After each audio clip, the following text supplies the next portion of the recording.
Mısır'da askeri juntanın giriştiği darbe ve sivil direnişe yönelik katliam ve diğer hukuksuzlukların bilançosu giderek ağırlaşmaktadır. Gerek emperyalist Batı ve Siyonist efendilerinden, gerekse de işbirlikçi kukla yönetimlerden gelen maddi ve manevi destekler darbecileri daha da cesaretlendirmektedir. Birkaç ülke ve bir kısım uluslararası birliklerden yükselen ve maalesef hiçbir yaptırım gücü olmayan tepki, kınama ve lanetlemelerin etkisiz kalması bir yana, Körfez ülkelerinin halklarına musallat olmuş bir takım kukla krallıklarca büyük bir zorbalıkla yönetime gelen darbecilere verilen açık destek, darbe ile darbecileri cesaretlendirmektedir. Mısır'daki darbecilerin ardında Siyonistlerin olduğu yönündeki açıklamalara, Siyonistlerden bile önce anında ve üst düzeyden bir kınama ile cevap veren ABD, bu çıkışıyla kendisi için Siyonistlerin herkesten ve her şeyden daha önemli ve daha değerli olduğunu bir kez daha hatırlatmış oldu. Aldığı destek ve yardımlarla büyük katliam ve zulümlere imza atmaya devam eden darbenin bilançosu da her geçen gün ağırlaşmaktadır. 6.000'den fazla şehit, 25.000 yaralı ve sayısı 20.000'leri bulan tutuklamalarla darbeye direnen Mısır halkı adeta bir kıyıma uğramaktadır. Darbecilerin Mısır Anayasası'ndan şeriat tanımını düzenleyen maddesinin iptali, darbenin kime ve neye karşı yapıldığının en büyük delilidir.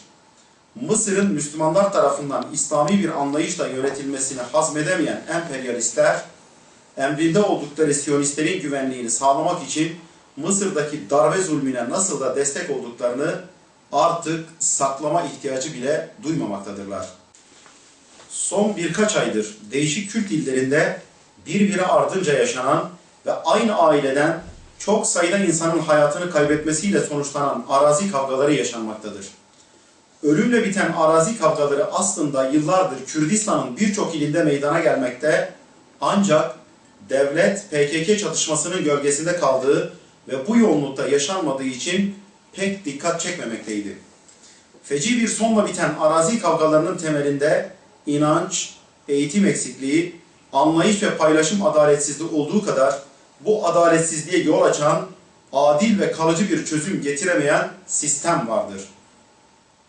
Yaşanan ölümlerin önemli bir kısmı da geçmişte örgütün silah gücünü arkasına alarak haklı veya haksız bir kazanım elde edenlere karşı yeni süreçte PKK'nin silahlı baskısının azalmasıyla birlikte mülkiyet iddiasına ilişkin itirazların kavgaları ve çatışmaları tetiklemesi sonucu meydana gelmektedir. Kamu Denetçiliği Kurumu başörtüsüyle görev yaptığı için ikaz alan devlet memurunun şikayetini kabul ederek memurun başörtüsüyle görev yapmasının sağlanması yönünde tavsiye kararı aldı. Hiçbir meşru dayanağı olmayan askeri vesayet rejimlerinin İslam'a ve Müslümanlara düşmanlığının nişanesi olan başörtüsü ve tesettür yasağı, askeri vesayetin bittiği iddiasına rağmen devam ettirilmektedir. Başörtüsü ve tesettür yasağının özellikle kamuda hala sürüyor olması, toplumsal mutabakatın bulunmayışının değil, bilinçli bir tercihin sonucudur. Kamu Denetçiliği Kurumu'nun tavsiye niteliğinde bile olsa aldığı kararı destekliyor ve takdir ediyoruz. Başörtüsü ve tesettür yasakları konusundaki haksız uygulama ve yasaklara bekçilik yapmayı sürdüren hükümetin bu tavsiye kararına kulak vermesini ve başörtüsü ve tesettürü her alanda serbest bırakmasını istiyoruz. Ergenekon davasında hapis cezasına çarptırılan bazı sanıkların isteği üzerine ailelerinin yaşadığı illerdeki cezaevlerine sevkleri sağlandı. Hem suç ve cezanın şahsiliği ilkesi ve hem de tutuklu ve mahkum hakları bakımından kişinin yakınlarının ikametindeki veya yakınındaki cezaevinde tutulmaları esastır. Gayet insani olan bu ilkeler imtiyazlı sınıflar söz konusu olunca hemen işletilmekte, ancak diğer mahkumlar, özellikle de sisteme karşı siyasi suçlardan hüküm giymiş olanlar değil memleketlerine, yakın cezaevlerine sevk edilmek, yakın illerdeki cezaevlerinden bile alınıp ülkenin en ücra, en sapa cezaevlerine rızaları dışında nakledilmekte, hem kendileri hem de aileleri mağdur edilmektedir.